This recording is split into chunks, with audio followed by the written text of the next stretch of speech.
വേറെ സ്ഥലത്ത് താമസിക്കണമെന്ന് രവി പറഞ്ഞതിൽ പ്രതിഷേധിച്ച് ശ്രുതി അവിടെ നിന്ന് പോകാനൊരുങ്ങുന്നു. അപ്പോൾ രവി എഗ്രിമെന്റിന്റെ കാര്യം സൂചിപ്പിക്കുന്നു. എഗ്രിമെന്റ് കീറിക്കളയുന്ന ശ്രുതി എന്നിട്ട് അവിടെ നിന്ന് പോകാനൊരുങ്ങുന്നു. ഇത് കണ്ടുവരുന്ന സദാശിവൻ പിള്ള അവളോട് പോകരുതെന്ന് ആജ്ഞാപിക്കുന്നു.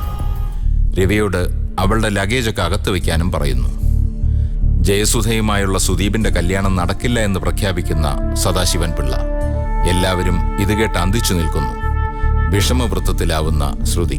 ഒടുവിൽ ശ്രുതിയെയും വിളിച്ച് അയാൾ അകത്തേക്ക് പോകുന്നു.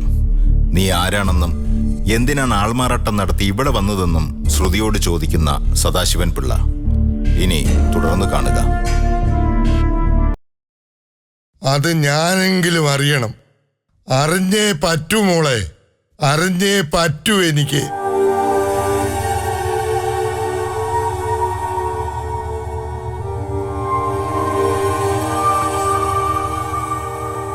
അച്ഛൻ എന്നോട് ക്ഷമിക്കണം. ഒരുപാട് വഴി തെറ്റി വന്നൊരു പെണ്ണാ ഞാൻ. നാട് വിട്ട് ഈ നഗരത്തിൽ വന്നത് തന്നെ എന്റെ വയറ്റിൽ വളരുന്ന ജീവനെ ഇല്ലാതാക്കാനാ. പക്ഷെ വിധി എന്നെ പഴയിൽ നിന്ന് ഹോസ്പിറ്റലിൽ എത്തിച്ചു. ഡോക്ടർ ദർശനയുടെ മുന്നിൽ രവി സാറിന് സബിതേച്ചിക്കും ഒരിക്കലും ഒരു കുഞ്ഞുണ്ടാവില്ലെന്നും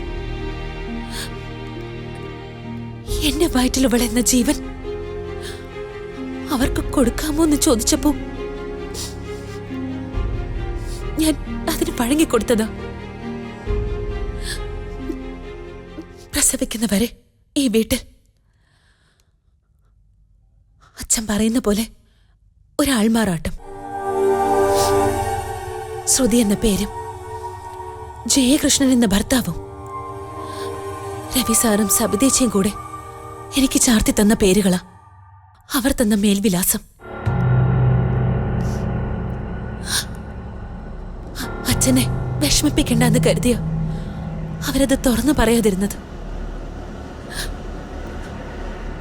പ്രസവിച്ച കുഞ്ഞിനെ നിങ്ങളുടെ കുടുംബത്തിന് കൈമാറി ഞാൻ പിന്മാറും.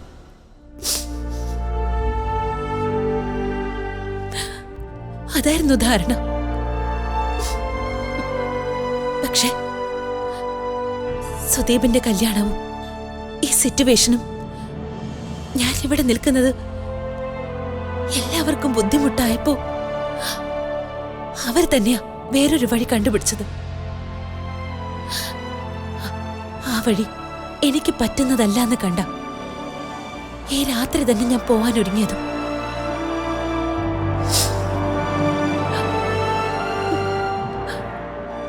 അതുകൊണ്ട് അച്ഛൻ എന്നെ സഹായിക്കണം. ഒരു റിക്വസ്റ്റ്. രവി സാറിനെ സബിതേച്ചിയെ വിഷമിപ്പിക്കാതിരിക്കാൻ വേണ്ടിയാ. അവര് രണ്ടുപേരും ഇതറിയരുത്. അച്ഛൻ എനിക്ക് പോവാൻ അനുവാദം തരണം. ഞാനിന്ന് രാത്രിയിൽ തന്നെ പോയിക്കോട്ടെ അച്ഛ. എന്റെ മോൾ എന്ത് ചെയ്യാൻ പോവാ? വഴി കിടന്ന് പ്രസവിക്കുമോ? അതോ റെയിൽവേ ട്രാക്കിൽ കിടന്ന് മരിക്കുമോ? അതോ ആർക്കെങ്കിലും ഈ കുഞ്ഞിനെ പ്രസവിച്ച് കൊടുക്കുമോ? എന്ത് ചെയ്യാൻ പോവാ? പറ, നീ ഒന്ന് പറ.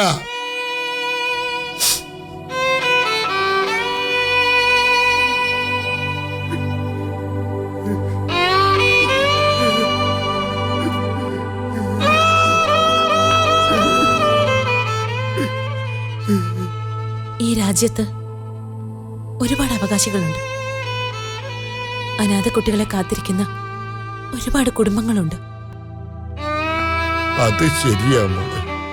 അനാഥാലയത്തിൽ പേര് രജിസ്റ്റർ ചെയ്ത് കാത്തു നിൽക്കുന്ന ഒരുപാട് കുടുംബങ്ങളുണ്ട്.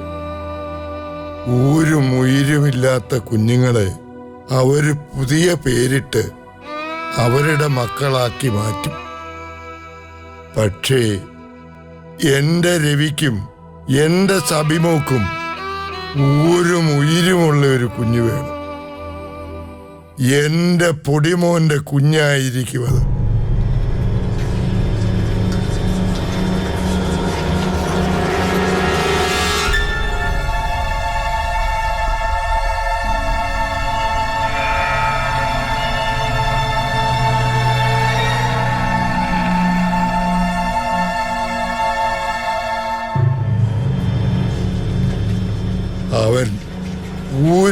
ധൈര്യം കൊടുത്ത ഒരു ജീവൻ നിന്റെ വയറ്റിൽ വളരുന്നുണ്ട്. അതിനെ ഞങ്ങൾക്ക് വേണം, വേണം ഞങ്ങൾക്ക്.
അന്നാ മഴയുള്ള ദിവസം മോൾക്കുള്ള മരുന്നും കൊണ്ട് ഞാൻ മുകളിലേക്ക് കയറി വന്നു.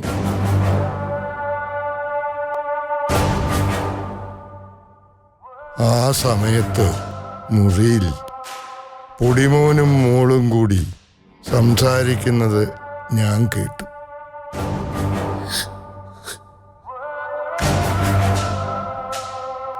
അന്ന് നിങ്ങളുടെ വാക്കുകളിൽ നിന്ന് ഞാൻ എല്ലാം മനസ്സിലാക്കി. പക്ഷേ ഞാനത് ആരോടും പറഞ്ഞില്ല. രവിയും സബിമോളും വേറെ ആരും ഈ വീട്ടിലത് അറിയാൻ പാടില്ല.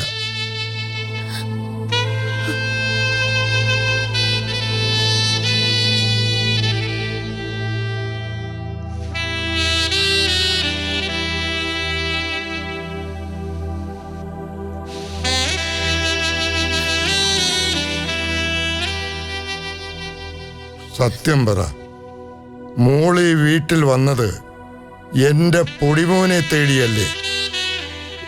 നിന്റെ വയറ്റിൽ കിടക്കുന്ന കുഞ്ഞിന്റെ അച്ഛൻ പൊടിമോനാണെന്ന് സ്ഥാപിക്കാനല്ലേ നീ ഇവിടെ വന്ന് നിൽക്കുന്നത്, അല്ലേ?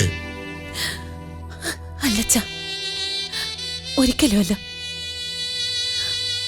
ഒരു ദൈവനിയോഗം പോലെ രവി സാറും സബിതേച്ചിയും വഴി ഞാനിവിടെ വന്നു പോയതാ. പക്ഷെ എന്റെ കുഞ്ഞ് അതിന്റെ അച്ഛന്റെ അടുത്ത് തന്നെ വളരണമെന്ന് ദൈവനിശ്ചയ. അല്ലെങ്കിൽ മോളിന്നൊരു ശക്തി ഇവിടെ വരെ കൊണ്ടെത്തിക്കില്ലല്ലോ, അച്ഛന്റെ മുന്നിൽ വരെ.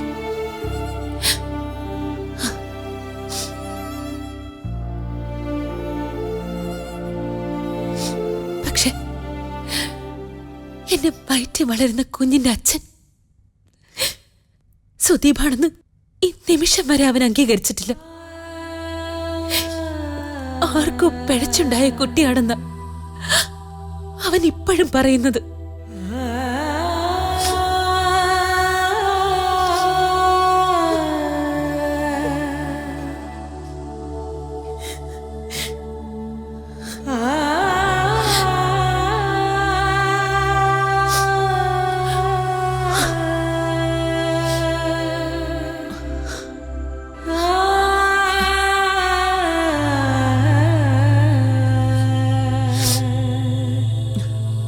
എനിക്കൊന്നും വേണ്ടച്ച. എന്റെ വയറ്റിൽ വളരുന്ന ജീവൻ അവന്റേതാണെന്ന് എന്റെ മുന്നിലൊന്ന് സമ്മതിച്ചു തന്നാ മതി. അത്രമാത്രം മതി എനിക്ക്. രവി സാറിനും സബിതേച്ചിക്കും എന്റെ കുഞ്ഞിനെ പ്രസവിച്ചു കൊടുത്തിട്ട് ഞാനങ്ങ് പോയിക്കോളാം. ഞാൻ പോയിക്കോളാം എങ്ങോട്ടെങ്കിലും.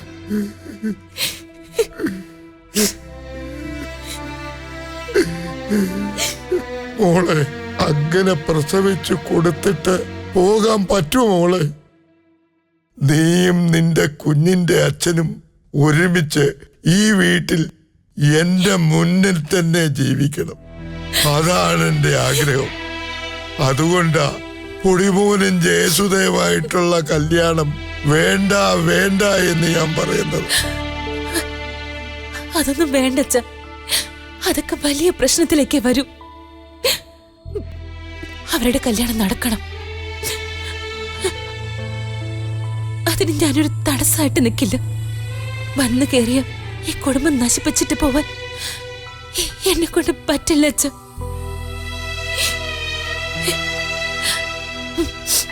ഈ പറഞ്ഞതും കേട്ടതും ഒക്കെ ഒരു ദുസ്വപ്നം പോലെ അച്ഛനെങ്ങും മറന്നാ മതി.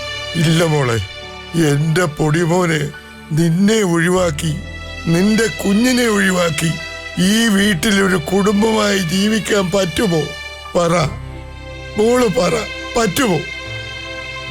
നിന്റെ കണ്ണുനീര് വീഴുന്നിടത്ത് അവൻ ദഹിച്ചു പോകത്തില്ലേ? അച്ഛ, ഞാൻ വേണ്ട, ഒന്നും പറയണ്ട മോളൊന്നും പറയണ്ട. ആ, ഞാനിപ്പോ ആരോടും ഒന്നും പറയുന്നില്ല. പക്ഷേ ജയസുദേവായിട്ടുള്ള കല്യാണം അത് നടക്കത്തില്ല. പിന്നെ എന്തു വേണമെന്ന് പോകെ പോകെ ഞാൻ കാണിച്ചു തരാം. എന്റെ മോൾ മിണ്ടാതിരുന്നേച്ചാ മാത്രം മതി. മോളൊന്നും പറയണ്ട. അച്ഛൻ ഇങ്ങനെ നിർബന്ധിക്കുകയാണെങ്കിൽ ഒന്നും പറയണ്ട. ഞാൻ ആരോടും പറയാതെ എന്റെ പൊടിച്ചേവനെ കൂട്ടി ഞാൻ എവിടെയെങ്കിലും പോയി അവസാനിക്കും. അങ്ങനെ അങ്ങ് അവസാനിപ്പിക്കാൻ പറ്റുന്നതല്ല മോളെ ഈ ജീവിതം. ഇതിനകത്തൊരു ശരിയുണ്ട്. ആ ശരി ഞാനിപ്പം വിളിച്ചു പറഞ്ഞാൽ എന്താകും സ്ഥിതി? അച്ഛൻ, ഞാൻ ഇപ്പം ഈ ഡോറ് തുറന്ന് പുറത്തിറങ്ങി എല്ലാരോടും വിളിച്ചു പറയട്ടെ, നിന്റെ വയറ്റിൽ കിടക്കുന്ന കുഞ്ഞ് സുദീപിന്റേതാണ്. അയ്യോ അച്ഛ, അങ്ങനെയൊന്നും. ജയസുധയുടെ വീട്ടിൽ പോയി ഞാൻ ഈ സത്യം തുറന്നു പറഞ്ഞാൽ അവിടെ തീരുമല്ല.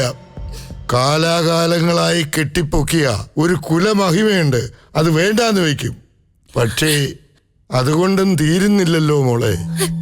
അച്ഛൻ, ഞാനിന്ന് പറയുന്ന കേക്ക്. അച്ഛൻ പറയുന്നതാണ് ഒരു പരിഹാരം. ഇപ്പോഴിവിടെ നടന്നതൊന്നും നമ്മൾ ആരോടും പറയുന്നില്ല. അതുകൊണ്ട് ആ വിവാഹം വേണ്ട എന്ന് ഞാനങ്ങ് തീരുമാനിച്ചു. ബാക്കി എന്തു വേണമെന്ന് ഞാൻ പറയാം. ആർക്കും ഒരു ദോഷവുമില്ലാതെ ഈ കുടുംബത്തിനും അവരുടെ കുടുംബത്തിനും ആർക്കും ദോഷമില്ലാത്ത ഒരു ശരി ഈ അച്ഛൻ കാണിച്ചു തരാം. വേണ്ട, അതുവരെ എന്റെ മോൾ ഈ വീട്ടിൽ തന്നെ താമസിക്കണം. ബാക്കിയൊക്കെ ഈ ഞാൻ നോക്കിക്കൊള്ളാം. മോള് വാ, വാ, വാ, മോള് വാ, മോള് ബാ മോളെ, ബാ മോളെ ഇങ്ങോട്ട് വായിക്കോട്ടെ. ആ ആ പൊടിമോൻ ഇവിടെ വന്നിരിക്കുകയായിരുന്നു. ജയസുധയുമായിട്ടുള്ള നിന്റെ കല്യാണം നടക്കാൻ ഞാൻ സമ്മതിക്കത്തില്ല. രവിയോടും പറഞ്ഞേര്, ജലജയോടും എല്ലാരോടും വിളിച്ചു പറഞ്ഞേര്. ഈ കൊച്ച് ഇവിടെ തന്നെ നിൽക്കും. കല്യാണത്തിന് വിളിച്ചവരോട് എന്തിനാ വേണ്ടാന്ന് വെച്ചതെന്ന് ബോധ്യപ്പെടുത്തേണ്ട കാര്യമില്ല. ആ ആ നിന്നോടും കൂടാ പറഞ്ഞത്. മോളെ, നീ അകത്തോട്ടിയല്ലേ? ധൈര്യമായിട്ട് പോ. നിന്നെ ആരും ഇവിടെ നിന്ന് ഇറക്കി വിടത്തില്ല.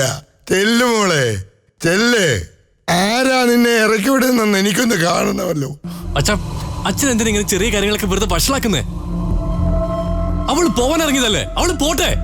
വഴിന്ന് കയറി വന്നവളാണ് ഇവിടുത്തെ കുടുംബകാര്യങ്ങളൊക്കെ തീരുമാനിക്കുന്നേ. വഴിന്ന് കയറി വന്നവളോ? ആരാടാ വഴിന്ന് കയറി വന്നത്? ആരും അവളെ വഴിയാധാരമാക്കാമെന്ന് വിചാരിക്കണ്ട.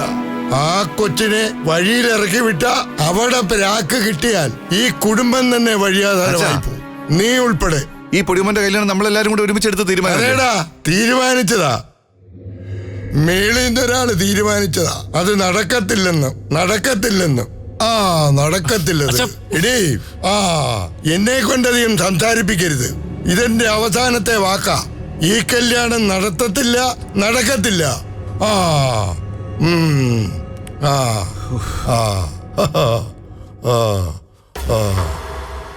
നടക്കത്തില്ല, കേട്ടോ? ആ, നടത്തിക്കത്തില്ല.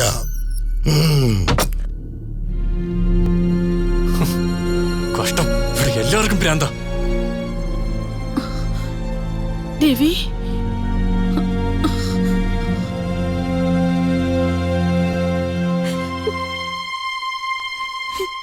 ഇതെന്തൊരു കഷ്ടകാലോ രവി. ഇതെന്തൊക്കെയാ ഈ കേൾക്കുന്നത്? ഈ പിള്ളച്ചേട്ടന് ഇതെന്താ പറ്റിയത്? മുന്നും പിന്നും നോക്കാതെയുള്ളൊരു സംസാരം. എന്തായാലും ആ കണിയാനെ രാവിലെ തന്നെ ഒന്ന് പോയി കാണണം. തലയ്ക്ക് ഒഴിഞ്ഞിട്ടില്ലെങ്കിൽ അത് വലിയൊരു കുഴപ്പാ. മനസ്സിന് വല്ലാത്ത വിഷമം തട്ടുമ്പോ അച്ഛൻ ഇങ്ങനെയാ. പണ്ട് അമ്മ മരിച്ചപ്പോഴും ഇങ്ങനെയായിരുന്നു. ചെറിയൊരു മാനസിക വിഭ്രാന്തി. അത് കുറെ കാലമെടുത്തു നേരെയാകാൻ. സബിതയ്ക്ക് അറിയാലോ കാര്യങ്ങള്. അന്ന് ഡോക്ടർ പറഞ്ഞ മനസ്സിൽ തട്ടുന്ന കാര്യങ്ങളൊന്നും ഉണ്ടാവരുതെന്ന്. ഹോസ്പിറ്റലിൽ കിടത്തി തന്നെ ചികിത്സിക്കണമെന്നാ പറഞ്ഞത്. ഡോക്ടറുടെ ക്ലിനിക്കില് 2 ദിവസം നിന്നതുവാ. പിന്നെ നിർബന്ധിച്ചും കൊണ്ടുവന്നു. എനിക്കിതൊന്നും അറിയത്തില്ലായിരുന്നല്ലോ മോളെ. ആരും എന്നോട് ഇതൊന്നും പറഞ്ഞുമില്ല. പറയാൻ കൊള്ളാവുന്ന കാര്യങ്ങളാണോ അമ്മ ഇതൊക്കെ? ഈശ്വര, ഞാൻ എന്തൊക്കെയാ ഈ കേൾക്കുന്നത്? ഇതൊക്കെ എവിടെ ചെന്ന് അവസാനിക്കും? അച്ഛൻ്റെ അച്ഛനും ഇതുപോലെ ചെറിയ പ്രശ്നങ്ങൾ ഉണ്ടായിരുന്നു എന്ന് പറഞ്ഞു കേട്ടിട്ടുണ്ട്. അന്ന് നാട്ടുവൈദ്യന്മാരുടെ ചികിത്സയിലായിരുന്നു. ഈശ്വര, ഈ കുടുംബത്തിൽ ഇങ്ങനെ ഒരു ശാപോ? അമ്മ വിഷമിക്കാതെ, ഇത് അങ്ങനെയുള്ള കുഴപ്പങ്ങളൊന്നും അല്ലല്ലോ. രവി, ശ്രുതി നിൽക്കുന്നതല്ല അച്ഛന്റെ വിഷമം. കാരണം ശ്രുതി പറയുന്നതൊക്കെയല്ലേ അച്ഛനിപ്പോ കേൾക്കുന്നത്. ശ്രുതി തന്നെ അച്ഛൻ്റെ പ്രശ്നം. ഒന്നുകിൽ ശ്രുതി മൂലം ഉണ്ടാകുന്ന പ്രശ്നങ്ങൾ അച്ഛനെ അലട്ടുന്നുണ്ട്, അല്ലെങ്കിൽ ഗർഭിണിയായ ഒരു പെൺകുട്ടിയെ മാനസികമായിട്ട് പീഡിപ്പിക്കുന്നത് അച്ഛൻ ഇഷ്ടപ്പെടുന്നുണ്ടാവില്ല. അത് ചിലപ്പോ ശരിയായിരിക്കും. ശ്രുതിയോട് അച്ഛനൊരു പ്രത്യേക വാത്സല്യമാ. അപ്പോ അവളെ ഇവിടുന്ന് പറഞ്ഞു വിടുന്നത് ഒരുപക്ഷെ അച്ഛന് സഹിക്കാൻ കഴിയുന്നുണ്ടാവില്ല. അതുകൊണ്ടായിരിക്കാം ഇത്ര വൈകാരികമായിട്ടൊക്കെ സംസാരിക്കുന്നത്. എന്തായാലും ഞാൻ ഡോക്ടറെ ഒന്ന് വിളിക്കട്ടെ സബി. അതിരാവിലെ ഒരു അപ്പോയിന്റ്മെന്റ് കിട്ടുമെന്ന് നോക്കാം. കല്യാണത്തിന് മുമ്പ് എന്തെങ്കിലും ഒരു തീരുമാനം ഉണ്ടാക്കണ്ടേ? ഡോക്ടറെ കാണുന്നതിന് മുമ്പ് ആ ജോത്സരെ ഒന്ന് കാണിക്കണം. ഞാൻ ആ കോട്ടപ്പാടത്തെ കണിയാരെ ഒന്ന് വിളിക്കാം. എന്റെ ഭഗവാനെ,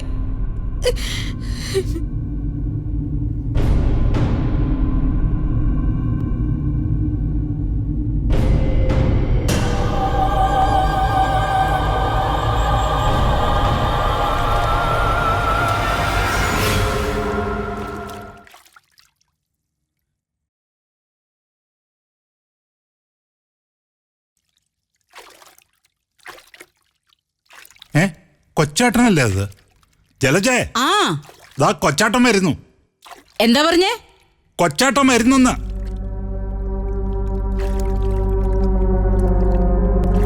ദാ കൊച്ചാട്ടൻ വരുന്നു. കാര്യങ്ങൾക്കൊക്കെ ഒരു തീരുമാനമായി കാണും. അവളെ ഇവിടുന്ന് പറഞ്ഞു വിട്ടിട്ടുണ്ടാവും. നേരാ, നീ പറഞ്ഞതുപോലെ നടന്നു കാണും. അല്ലെങ്കിൽ കൊച്ചാട്ടൻ ഇത്ര രാവിലെ സന്തോഷത്തോടെ വരത്തില്ലല്ലോ. നീ ചെന്നൊരു ചായ എടുക്ക്. ജയസുദേ,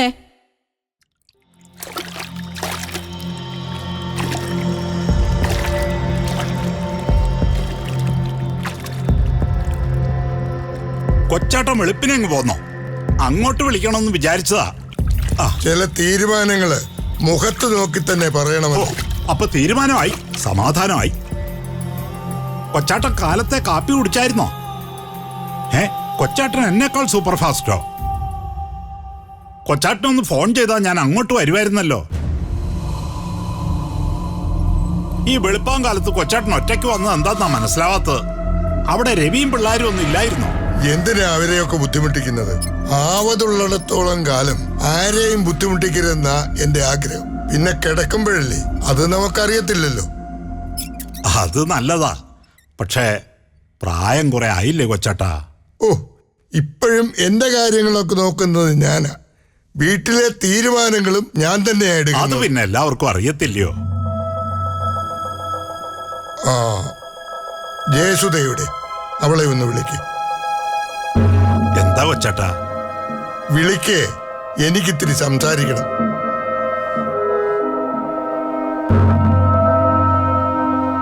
ജലജേ,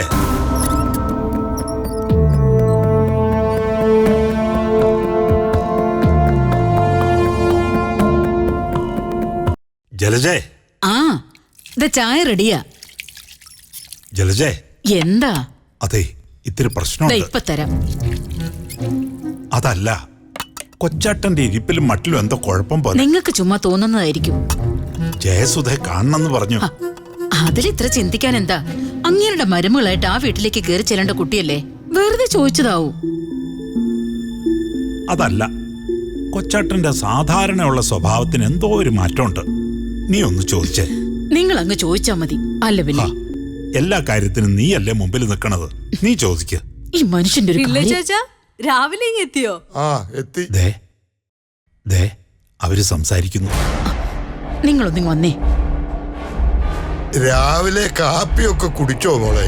ഇല്ല പിള്ളേ ചാച്ചാ, പഠിത്തമൊക്കെ എവിടെ വരെ ആയി? നടക്കുന്നുണ്ട്. വല്ല തൊഴിലും കിട്ടാറായോ? കിട്ടും. ഒന്നും പറയണ്ട കൊച്ചാട്ടാ. എന്തെങ്കിലും പെട്ടെന്ന് ജോലി കിട്ടുന്ന ഒരു കോഴ്സ് പഠിക്കാൻ പറഞ്ഞപ്പോ ലോകത്തെങ്ങും ഇല്ലാത്ത കോഴ്സാ അവള് തെരഞ്ഞെടുത്തത്.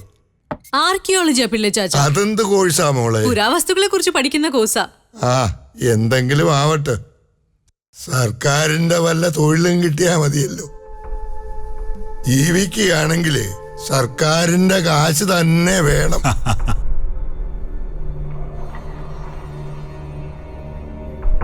മോളെ ഇപ്പൊ അങ്ങോട്ടെങ്ങും കാണാറില്ലല്ലോ, എന്തു പറ്റി?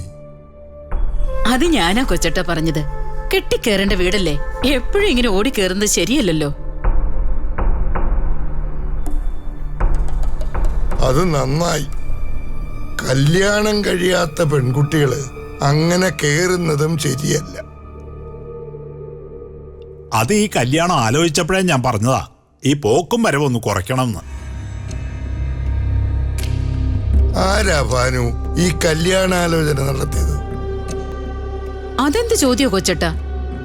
രവി സമിതിയൊക്കെ മുൻകൈ എടുത്തല്ലേ ഇതാലോചിച്ചത്. ഇനിയും ഇതിലും നല്ല ആലോചനകൾ വരുമല്ലോ.